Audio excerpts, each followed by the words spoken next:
네, 안녕하세요. 편집국장과 함께하는 시사인 미리보기입니다. 지난 2주 동안 저희도 또 휴가 때문에 라이브 방송을 좀 못했었는데요. 이번에는 여러분 찾아뵙습니다.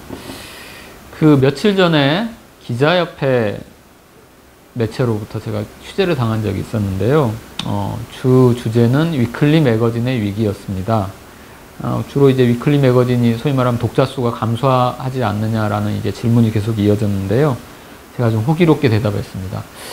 다른 매체와 달리 시사인은 위기는 아니다. 꼭 그렇지만은 않다라고 대답을 했는데요.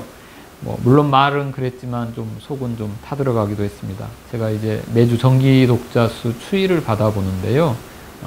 아직까지 소폭 감소이고 또는 늘지는 않고 정체 상태에 있기 때문입니다. 제가 저널리즘을 전공을 했었는데요. 제가 저널리즘 전공할 때 들었던 수업에서 교수님들이 좀 이런 말씀을 하셨습니다. 그 건강한 매체의 구조는 어떠냐라고 이제 강의를 하시면서 주로 예로 들었던 게 이제 유럽이랄지 미국이랄지 해외 매체였는데요. 그러니까 구독과 광고 수익 구조가 60대 40, 흔히 말하면 이제 70대 30 이런 구조일 때 권력과 자본의 압력으로부터 좀 자유롭게 벗어나서 건강한 기사를 쓸 수 있지 않느냐라는 얘기를 했습니다. 이 비율에 따르면 현재 시사인이 그렇습니다. 창간 초기, 이른바 이제 삼성 기사 삭제 사건 때문에 창간한 탓인지 창간 초기부터 기업들로부터 광고가 그렇게 많지 않았습니다. 저희 수익 대부분은 여러분 독자, 진선 독자들의 구독 때문에 이제 수익이 창출됐고요. 물론 지금 현재 광고국장님과 그리고 저희 광고팀 식구들이 열심히 발로 뛰면서 창간에 비해서는 많이 이제 광고 수익도 올라왔습니다. 그래서 이제 7대 3 또는 6대 4의 비율로 저희가 시사인이 좀 버티고 있는데요. 하지만 이제 제가 수업을 들었을 때 저도 대학 졸업한 지 꽤 됐기 때문에 모바일이라는 단어는 존재하지 않았습니다.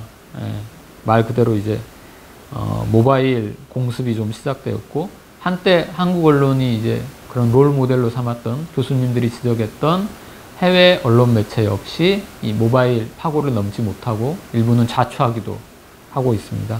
저희도 역시 모바일 파고를 타고 있고요. 아직까지 생존해 있습니다. 물론 생존한 거는 여러분이 또 여전히 구독해 주시고 그렇기 때문에 이제 생존해 있는 것 같습니다. 그렇게 저희의 버팀목이었던 저희 정기 독자분들이 지난주 또 일부 많이 화가 나셨나 봅니다. 지난주에 이제 판매팀으로부터 항의 전화가 많이 왔고요. 그 중에 이제 대다수는 또 절독을 하겠다, 구독을 해지하겠다라는 전화였습니다. 메갈리아와 관련된 기자의 칼럼과 외부 필자의 칼럼 때문인데요. 판매팀에게 그래서 이번 커버 스토리가 메갈리아와 관련된 거라고 얘기를 드리자 또 우리 판매팀 식구들이 기겁을 했습니다. 지금부터 이제 제가 드릴 말씀은 어떤 과정을 거쳐서 저희가 이 커버 스토리를 올리게 됐는지 여러분에게 담담하게 얘기를 드리려고 합니다. 보통 이제 시사인 편집국은 이제 기획회의를 매주 월요일 아침에 합니다. 가급적 기자들의 자율성을 존중하는데요. 매주 이제 월요일 날 자기가 이제 어떤 기사를 쓰겠다라고 흔히 이제 발제라고 하는데요. 발제를 2개에서 3개 정도 기획안을 냅니다. 그러면 이제 다른 일간지 매체랄지 다른 매체와 달리 흔히 말하는 이제 데스크, 국장인 제가 이제 떨어뜨리는 기사보다는 기자들이 그렇게 이제 스스로 취재하겠다는 기획안 중에 이제 기사가 될 만한 걸 발굴해서 취재를 시키고 지면에 담습니다. 이른바 메갈리아 티셔츠 사태가 났을 때도 저희 한 기자가 기사를 쓰겠다고 했습니다. 제가 물었죠. 뉴팩트가 있느냐? 없다라고 기자가 답변을 했습니다. 저희 전문용어로 이제 기사를 쓰지 말라는 걸 이제 킬이라고 하는데요. 킬을 시켰습니다. 다른 언론 매체에서 이미 보도된 거에 더 플러스 알파 뉴팩트가 없다면 굳이 그건 기사하는 건 적절치 않다라고 해서 킬을 시켰습니다. 그 뒤에 아시는 바와 같이 메갈리아 사태가 확산되었습니다. 그때도 저희 기자 중에 한 명이 그 논쟁을 또 다루겠다고 했습니다. 새로운 시각이 담긴 기획안이 아니었습니다. 발제가 아니었습니다. 역시 그 기획도 킬을 시켰습니다. 대신 그 데이터 분석에 능했던 청관율 기자에게 따로 취재 지시를 시켰습니다. 데이터에 근거해서 이 지금 논쟁과 사이버 현장에서 어떤 일이 벌어지고 있는지를 한번 좀 탐사 보도를 할 수 있느냐라고 기획을 시켰고요. 그렇게 해서 준비했던 3주 정도 준비했던 기사를 이번에 커버 스토리로 올렸습니다. 단순히 저희가 어떤 주장을 펼치는 게 아니고요. 그 나무위크라는 사이트를 전체를 저희가 데이터로 분석을 했고요. 거기에 따라서 1기, 2기, 3기 세 시기에 나눠서 어떻게 이제 그쪽에서 이제 소위 말하면 이 논쟁이 펼쳐졌는지를 쭉 다루고 있습니다. 저희 이제 원시사저널이라고 하는데요. 옛 시사저널에서 한솥밥을 먹었던 성우재 기자가 최근에 책을 썼습니다. 자신이 겪었던 12명의 스승을 다룬 딸각 열어주다라는 책인데요. 제가 모셨던 선배 두 분도 이 책에 등장하더라고요. 안깡이라고 우리 후배들은 주로 불리는데요. 안병찬 주간, 예전에 이제 베트남 마지막 최후의 종군 기자로서 한국 언론사에서 굉장히 유명한 분인데요. 그리고 또 한 분은 김국으로 저희는 부르고 있는데 소설가 김훈, 소설가 맞습니다. 그 김훈. 이 두 명의 선배에 대한 이야기가 그 책에도 나오던데요. 제가 수습 시절에 안병창 주간은 고문으로서 후배들의 기사를 매주 리뷰를 해주셨습니다. 그리고 이제 김훈 국장의 준말인데요. 그 별칭대로 제가 수습 기자 때 편집국장이었습니다. 이 두 분이 주로 강조하는 말이 있는데요. 팩트를 꾸역꾸역 기사에 밟아 담아라. 둘 다 일종의 팩트 신봉주의자였는데요. 팩트. 정말 귀가 따갑게 기자 초년점 때부터 들었던 말입니다. 또 두 분이 강조하는 말이 이런 말도 있습니다. 형용사나 부사든 주관적인 표현은 삼가라. 몸이 건조하게 쓰라. 판단은 독자에게 맡겨라. 요즘 제가 후배들에게 하는 말이 되돌아보니까 이 두 분한테 선배들한테 들었던 말이더라고요.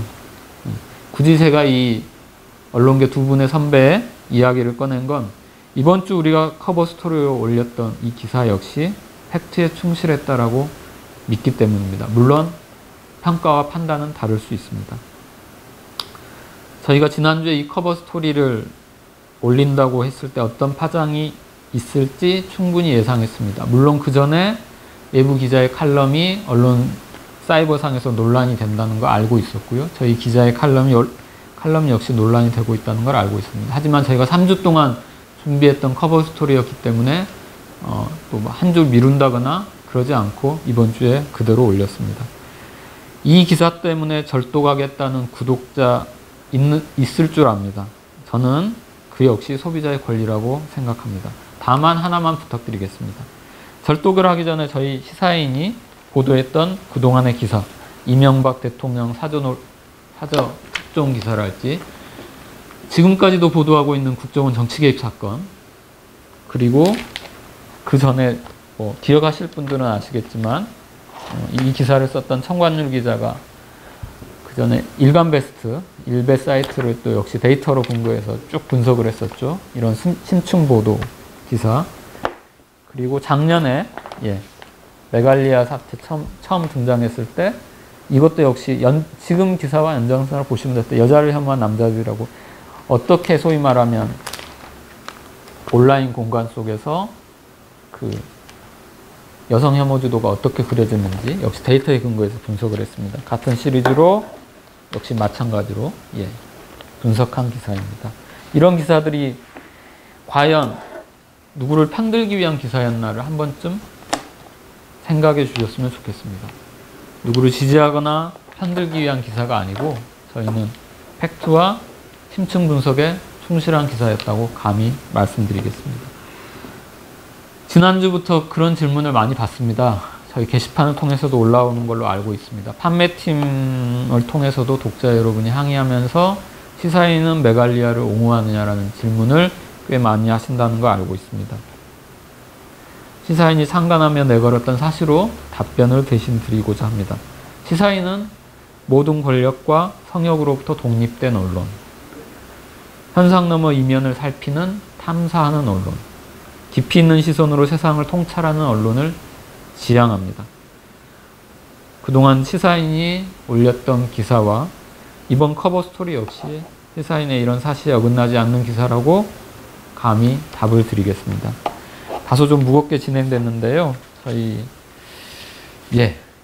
아무튼 이번 커버 스토리를 올리게 된 과정을 제가 국장 브리핑에도 썼는데 다시 한번 여러분에게 소개시켜 드렸습니다.